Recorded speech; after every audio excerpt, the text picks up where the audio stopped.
All right, YouTube. It looks like the video cut out at about 14 minutes and some seconds afterwards. So I don't know what happened. I apologize. So this is going to be part two because it cut off while I was still talking about the Green Ronin version of Warhammer. And so what I was saying before I was so woohoo, earthquake, hit the camera, hit the desk. Green Ronin's version is completely still viable today. You can pick it up just about anywhere, eBay, Amazon, I believe. Drive through RPG, you can print out all the PDF copies to your heart's content at a very decent and reasonable price. So yeah, and then of course, then Cubicle 7's version, which I've done a review. Go back and check it out. It should be readily available for everybody now. I believe it's off the Patreon hold list. And it should be, in fact, I know it is. So it's on my YouTube channel and you can check it out.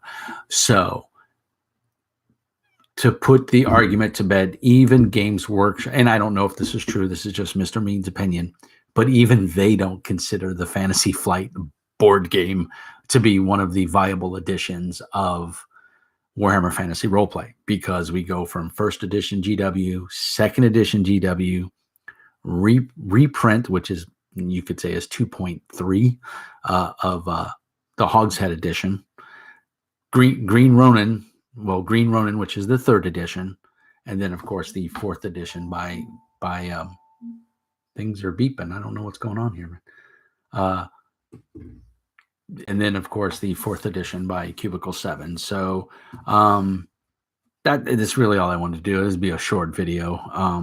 I don't want to take up anybody's time. I see somebody's watching. Thank you for tuning in. It's just the video, YouTube spazzed out at 14 minutes and some seconds into it and kind of cut me off. And I wanted to, I just wanted to post that I've gotten a couple different responses on different platforms and stuff saying, you know, oh, no, you're wrong, or it's this version and that and yada, yada, yada. Well, guys, we just went through it. Watch the first 14 minutes of the other video and you'll see we outlined the different versions of Warhammer. So even Games Workshop doesn't consider the Fantasy Flight version to be an actual legitimate version, a legitimate version of Warhammer. But like I said, if I did go into a bookstore or a game store and I saw a discounted copy of either the box set or the hardback books, because when they realized when Games Workshop, or I shouldn't say Games Workshop, when Fantasy Flight realized that sales were failing and that Warhammer wasn't selling like they wanted it to, they released books, because I'm sure they did market surveys or they canvassed people, and probably just from the forums and stuff, people were like, Warhammer doesn't come in a box. You know, so the miniatures game does, but not the tabletop role-playing game. It's always been a book and multiple books. And so that's when they released the hardback versions of, you know, the player's guide and the GM's guide. And I think they might have came out with a third book, but I don't remember. I know they came out with a number of box sets. And like I said, you can find those dirt cheap on Amazon and eBay. And like I said, if I run into a game store and I see it, I probably will pick it up for the collection. Probably not the box set, because I really have no interest in that. But the hardback books I would probably pick up, because it's Fantasy Flight and they do top-notch quality stuff. And I would definitely pick those up. So just wanted to go over those edition wars, because like I said, a bunch of people were saying different things. And, you know, am I confused? And, you know, what? This is not this version, and, you know, so on and so forth. And people were, you know, slightly, Philip Larkin commented, and he thought that Green Ronin wrote second edition and Black Industries, basically GW, published it. Am I wrong or confused? And I gave a reply to him, which hopefully will work for him. But yeah, no, you're not confused. But the difference is that Green Ronin it's technically the third edition, and Black Library decided that, I remember they put out a message, they sent it to all the beta testers and everything, and to the fans on the forums and stuff, saying they were pulling their involvement and turning it over to Green Ronin, Chris Pramas, because Chris Pramas, is a diehard Warhammer fan. He played it in college, and he was totally into it. And so the guys at Black Library came up to him and saw the products that he was putting out at the time for 3.5 and Mutants and Masterminds and Blue Rose and the other games that they were doing, and said, we want to work with you. I mean, so read the forward there in the 3rd edition by Green Ronin, and he lays it out how it all came about. So it's pretty cool. A little piece of history there. And it's just neat. But basically Black Library said, we don't want to work anymore. We don't want to be involved in this. We want to stick to fiction and, publishing stories, and go from there and let you deal with the RPG stuff. And I get that, because that's Green Ronin's good at it. Black Libraries does novels. They're good at that. So why try to do, it just made sense. And Green Ronin had a very successful run. They published a crap ton of books, a lot of splat books. I think Tome of Salvation was the clerical book that I was trying to think of before the video cut out. Thanks, Logshot. Well, thanks for staying tuned. Yeah, the YouTube crapped out for some reason. I don't know why. So thank you to you, the 2 people that are watching. I know Longshot is one of them. If you guys haven't liked and subscribed on my YouTube channel, please do it. It helps out. But yeah, so Green Ronin, put out a plethora of books. Tome of Salvation, I think, was one of the very last books. I actually have it. It's in the box over here. I'll probably do a review on that, because it's probably one of the better splat books that Green Ronin did, in my opinion. A lot of the Border Princes was another excellent book. I mean, I've got them all. So they a couple of them were hardback, a couple of them were softback. They just did a great job. They really spit out some high quality product, and it was cool that it worked out. And then for whatever reason, and I don't know the logic why Green Ronin stopped producing, or why Games Workshop pulled the license. There's a lot of rumors.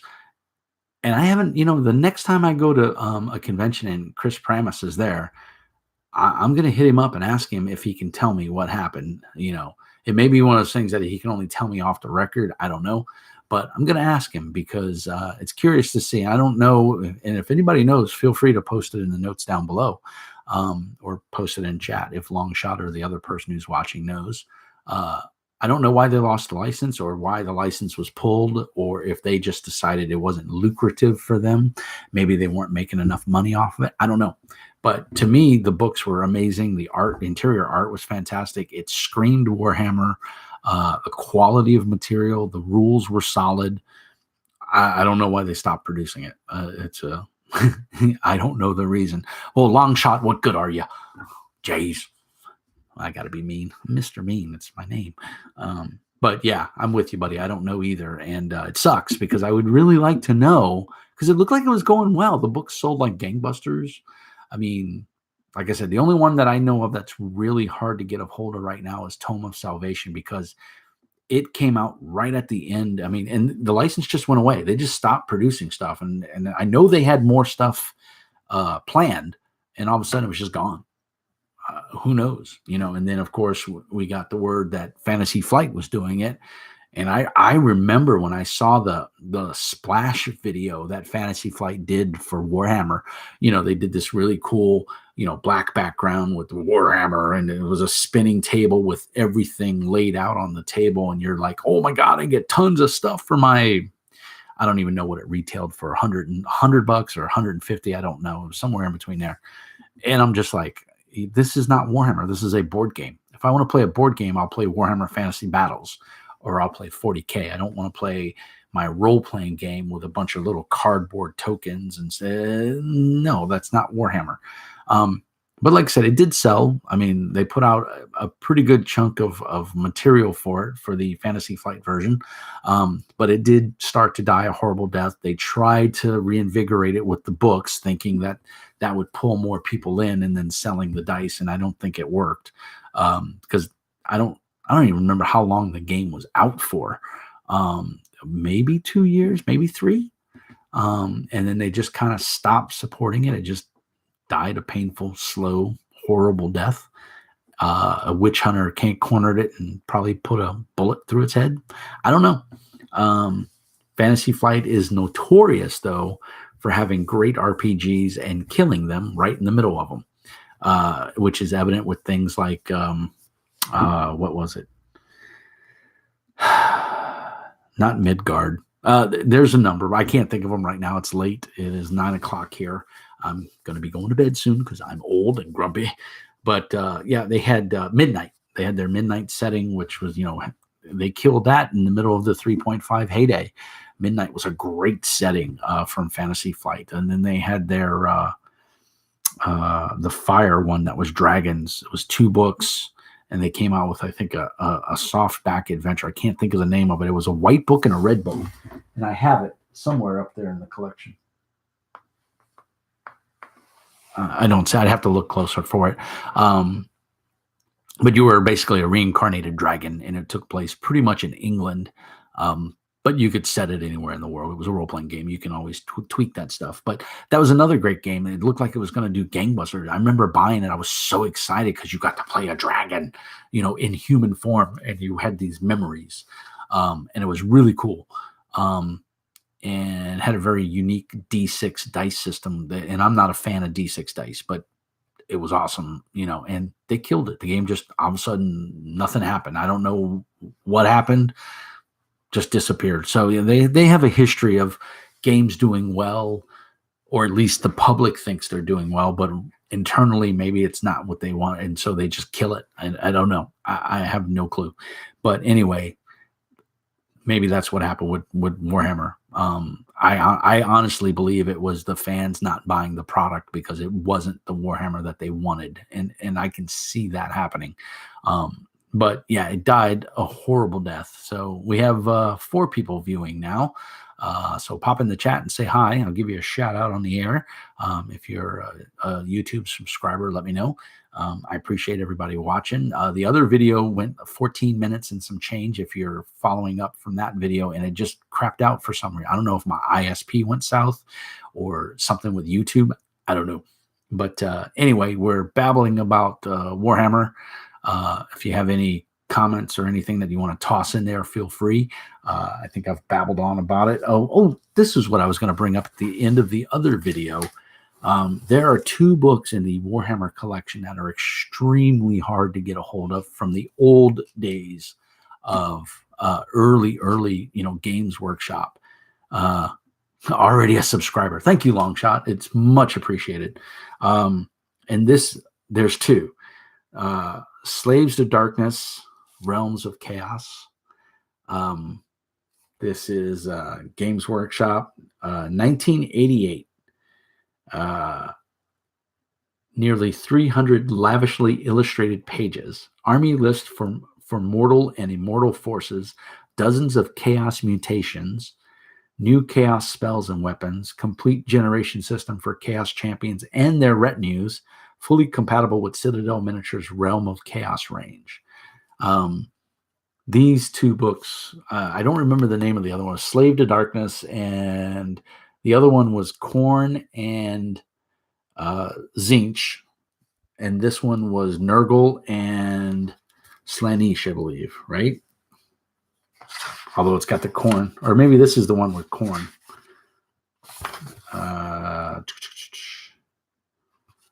I'm looking, guys. Bear with me.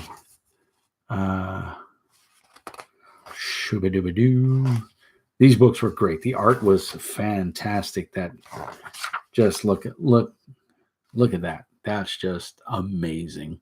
Just great art. Yeah, this is Slaanesh and Khorne. Yeah. So this book was dedicated to Slaanesh and Khorne. I had the Nurgle book.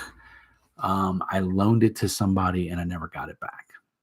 And you can't find that book. It is really hard. Every time I move to a new city or I go to an old bookstore, I always look to see if they have it.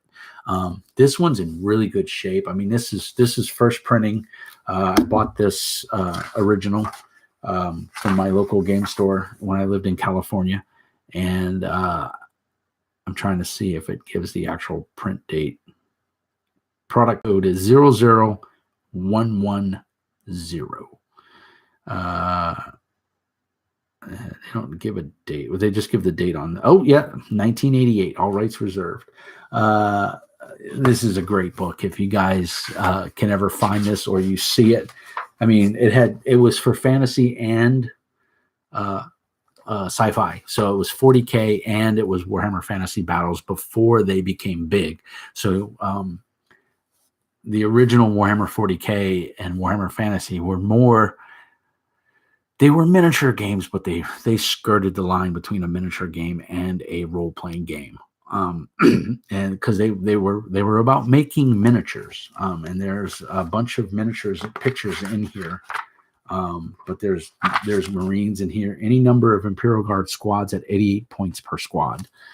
So you could do out a battle with your demon princes and everything. This is very early 40K and or Warhammer Fantasy. It was more along the lines of Warhammer 40K, but there were some strong fantasy elements in here. And man, it was great stuff. So here's your Chaos Beastmen, and this is basically on your fantasy side. None of these guys are holding any kind of like bolters or in multi-melters or anything. They're all just hand weapons and shields. And this is just a fantastic book. I mean, this is a gem. And like I said, if you can pick this up, man, I highly recommend it. Some color art.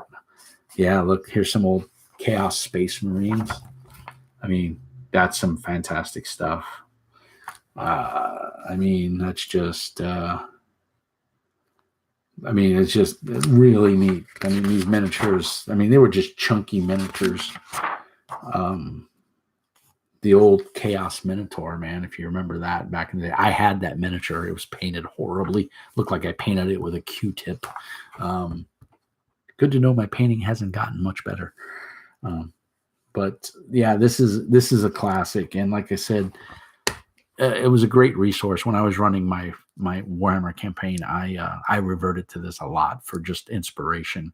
Suggested for mature readers. Yeah, they had to put that on a lot of their stuff, especially if it had anything with Slaanesh in it, because the Demonettes of Slaanesh, they've changed it, and I was really disappointed in here that it wasn't. But it used to be a woman's breast, nipple, and everything, and then the other side was manly with armor plate coming over it, and they were slightly feminine with curves. But they had one big giant claw. So yeah, it was gnarly. So yeah, Realms of Chaos, great resource. I have some of the old, like I said, reprinted Hogshead books down there. I have some of the original Enemy Behind the Throne and some of the other Sold Down the Reich adventures and stuff. So yeah, man, super cool stuff from back in the day. But I wanted to clear up the edition wars for everybody and people that might be confused. And do I need to buy the new Warhammer 4th edition? At the end of the day, that always comes down to A, do you have the money, and B, do you want a new role-playing game? I mean, it's really what it boils down to. If you've got the Green Ronin version, or even if you've got 1st or 2nd edition, and I know people still playing them and they still love them. So it really boils down to, you don't have to buy. I saw one forum post that someone was like, oh, why a 4th edition? I got to buy, and someone was growling about this on the Savage Worlds forums too, about the new Savage Worlds adventure or Suede. And I'm like, guys, all those books are readily available. You don't have to buy that new edition. If you're playing Edition X and your group is having fun, I know people still playing 1st edition D&D and loving it.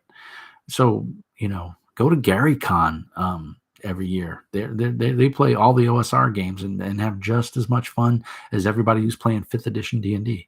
So it's really sit down with your friends and have a good time. That's what it boils down to. So that's about it for Mr. Mean. I think we've rambled on long enough. Unless anybody's got some questions or anything, I'm going to call it a night. I just wanted to get this video out here, and it's just going to be a follow-up. You can go to my queue and you can look at the first video and see where it cuts off. And hopefully I rambled on enough to cover up what I was saying in the second one. I don't even remember now.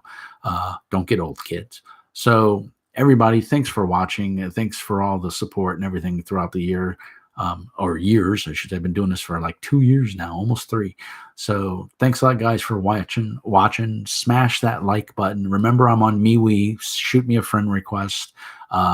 I'm on Zelly. If you want to support the channel and make a donation or whatever, feel free to do that through you. You can do it through your mobile phone. Most of the banks are support MeWe now. It's an instantaneous payment too, so it's not like Patreon where I had to wait 3-4 days to a week before I got my money. So it's nice, and there's no fees involved for you or to send money to me. So it's awesome that way. So anyway, guys, peace and hair grease, and as always, Mr. Mean says, be nice.